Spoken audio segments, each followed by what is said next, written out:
আসসালামু আলাইকুম। আশা করছি আপনারা সবাই ভালো আছেন। আলহামদুলিল্লাহ, আল্লাহ পাক ভালো রেখেছেন। শুরুতেই যে বিষয়টি বলবো, যে যেখানেই থাকুন ঘরে থাকার চেষ্টা করবেন, ভালো থাকবেন, নিজের নিরাপদে থাকবেন, পরিবারের অন্যান্য সদস্যদেরকেও নিরাপদে রাখবেন। তো অ্যাকচুয়ালি এই কথা বলে আমার নিজেকেই আজকে বাইরে বের হতে হচ্ছে। সো বাইরে বের হওয়ার পিছনে কিছু কারণও রয়েছে। আপনারা হয়তো অনেকেই জেনে থাকবেন যে আমাদের লকডাউন শিথিল করা হয়েছে এবং আমাদের আদালত কিন্তু খুলে দেওয়া হয়েছে আজ থেকে 22 তারিখ পর্যন্ত। যদিও 21 তারিখে ঈদ, যাই হোক 22 তারিখ পর্যন্ত প্রজ্ঞাপন রেখেছে। তো আজকে কিছু কাজ পড়ে গেছে আনফর্চুনেটলি, এখন বাইরে যেতেই হবে, কিছু করার নেই। আর মিম আমার সাথে যাচ্ছে না, মিম আমার সাথে কিছু অংশ যাবে। সো মুখ খোলো না কেন, মুখ খোলো। এখনো পর্যন্ত তুমি কোর্টে যাচ্ছ, আমরা মাই গড, তোমাকে আজকে অনেক কিউট দেখাচ্ছে। কেন? সত্যি অনেক কিউট দেখাচ্ছে তোমাকে। এখানে কি হয়েছে? একটু লাল মশা কামড় দিয়েছে মনে হয়।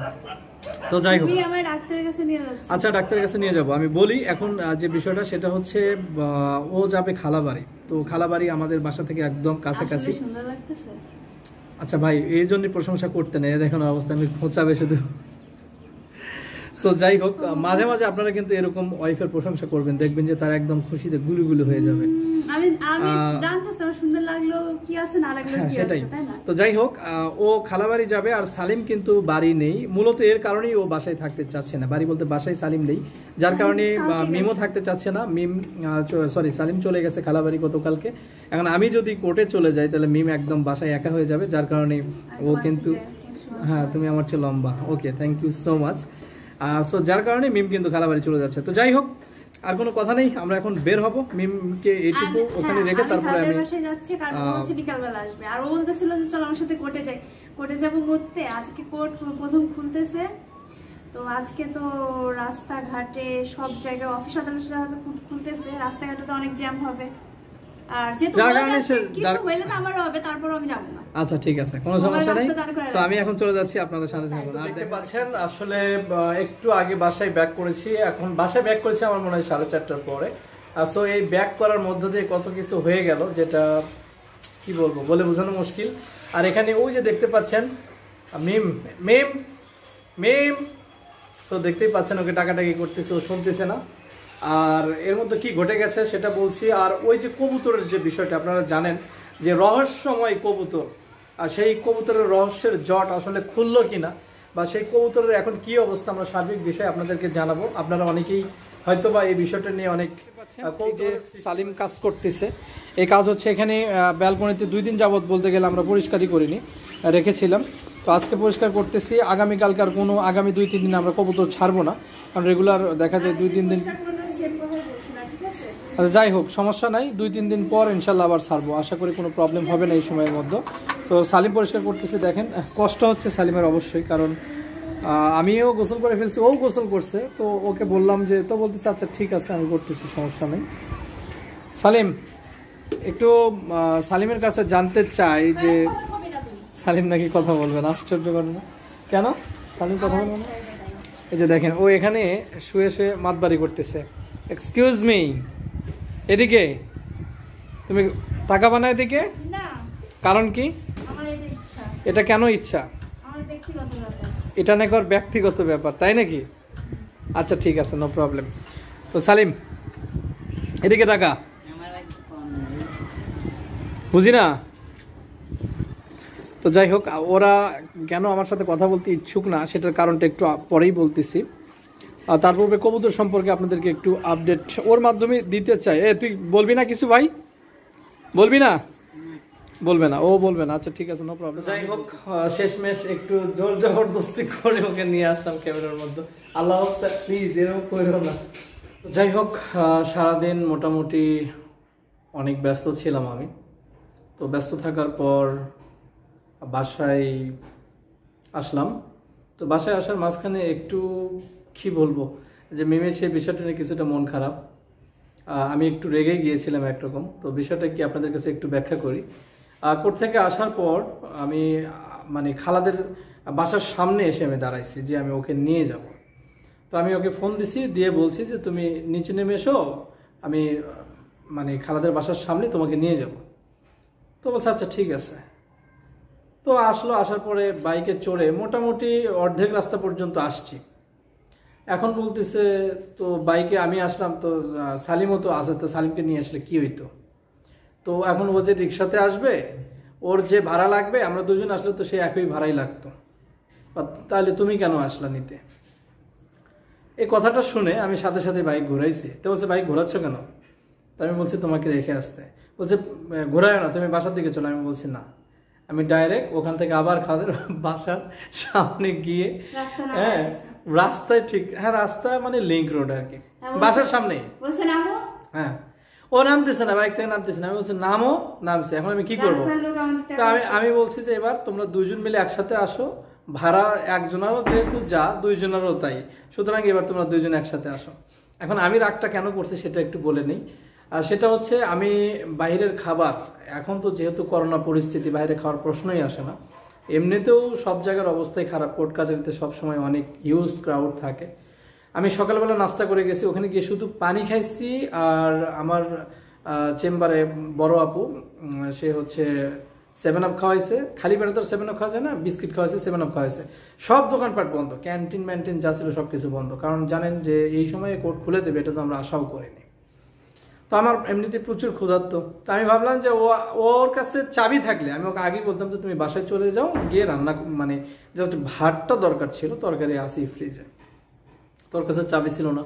তো যাই হোক করে আমি রাখছি, ও নেমে মানে আমি আর লেট করিনি, যে ঠিক আছে ও থাকুক, ওরা দুজন আসুক। ও যেহেতু এই কথা বলছে যে একা আসলেও যে ভাড়া, দুজন আসলেও একই ভাড়া, তো ঠিক আছে ও তাহলে সালিমের সাথে আসুক।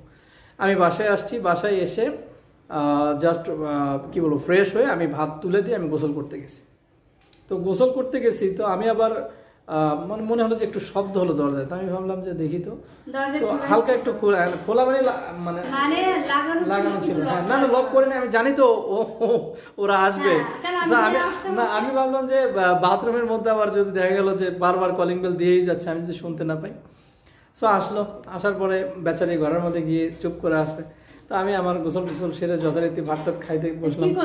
হ্যাঁ না, আমি তো তুমি বলছো যে, আমি তো এটাই বললাম যে অপব্যয়কারী শয়তানের ভাই, তাহলে দরকার কি?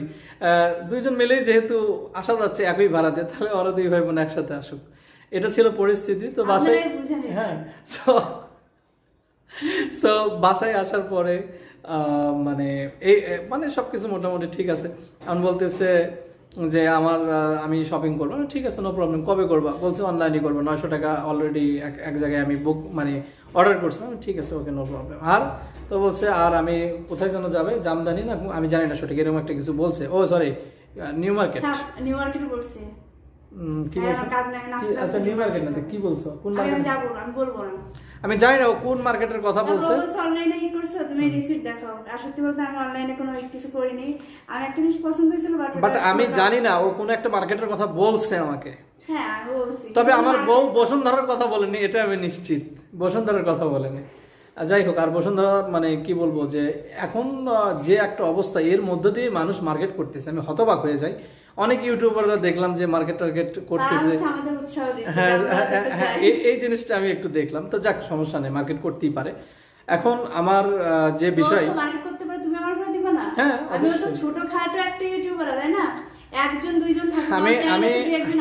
আমি একটা কথা বলি, সেটা হচ্ছে গতকালকের যে কবুতর, রহস্যময় কবুতর, আসলেই এই কবুতরটা কিন্তু রহস্যময়। ইতিমধ্যে আরো অনেকগুলো সাইন লক্ষ্য করা গেছে।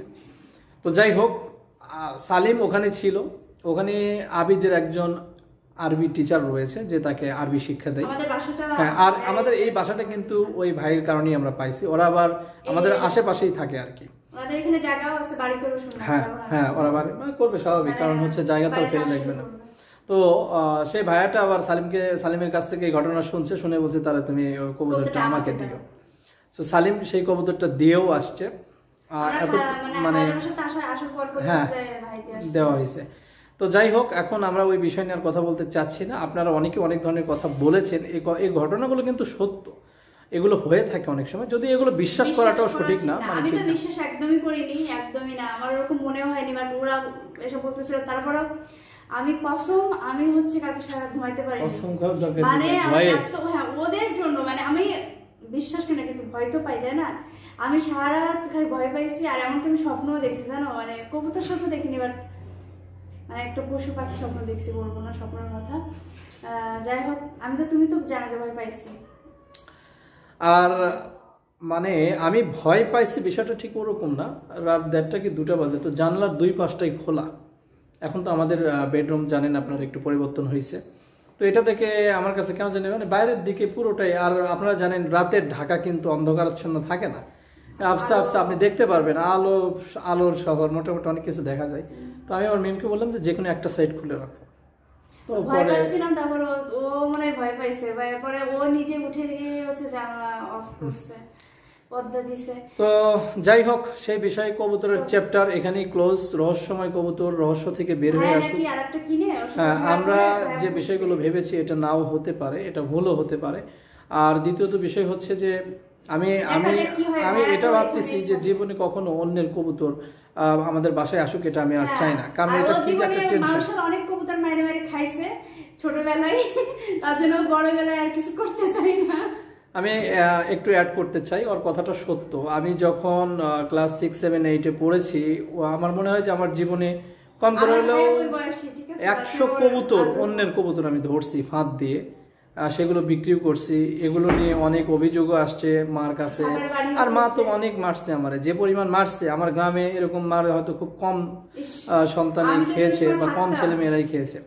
প্রচুর মার খাইছি আমি, এখনো সেগুলো মিস করি অনেক, মায়ের হাতের মার মানে এখন তো আর মা মারে না। তো যাই হোক, এখন কথা হচ্ছে তো মিমের বক্তব্য এটাই যে তুমি জীবনে এত কবুতর ধরছো, একটা কবুতর আশা রাখতে পারলো না, আর তাই নিয়ে আবার এত কথা, সারাটা দিন বক বক করে গেছে। আচ্ছা ঠিক আছে, আর কোনো কথা নেই, যেহেতু কবুতর আমাদের কাছে নেই, বা ঘটনা যাই ঘটুক না কেন সে বিষয়ে আমরা আপডেট জানতে পারবো। তো আমি তোমার কাছে সরি বলতেছি আজকে আচরণে, তুমি যদি আমার কাছে কষ্ট পেয়ে থাকো।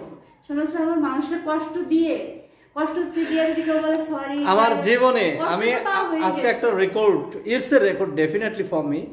আমার মনে হয় আমি যখন বাইকটা নিয়ে ব্যাক করতেছিলাম, তখন আমি ভাবতেছিলাম যে আসলে জীবনে না, এটা ভাবতেছিলাম যে জীবনে কোনোদিন ওকে হয়তোবা এরকম কোনো সিচুয়েশনের ফেলিনি, বাট আজকে এরকম একটা রাগ করলাম, মানে আমি কন্ট্রোলই করতে পারছিলাম না, প্রচুর ক্ষুধার্ত ছিলাম। ওর ওই কথাটা আমার মাইন্ডে লাগছে যে দুইজন মানুষ আসলেও তো একই ভাড়া লাগতো। ঠিক আছে না, বড়ই তো। আচ্ছা, আপনারাই বলবেন যে আসলে আমি কতটুকু সঠিক করেছি নাকি ভুল করেছি। ভুল আমি নিজেই স্বীকার করছি, বাট এটা কি গুরুতর কোনো ভুল কিনা সেটা জানাতে আপনারা তো আজকের ভিডিওটা শেষ করছি। আমাদের ভিডিওটা ভালো লাগলে ভালো, আর আমার বউকে কিন্তু সকালবেলা থেকে আমি কিউট দেখতেছি, এখনো কিউটি লাগতেছে। বাট ও যখন রাগ করে, আমি বলি যে সুন্দর, তার কোনো কিছুই লাগে না। আমি তো সুন্দর সেই। তো ঠিক আছে, আপনারা ভালো থাকবেন সবাই, বিদায় নিচ্ছি, আসসালামু আলাইকুম।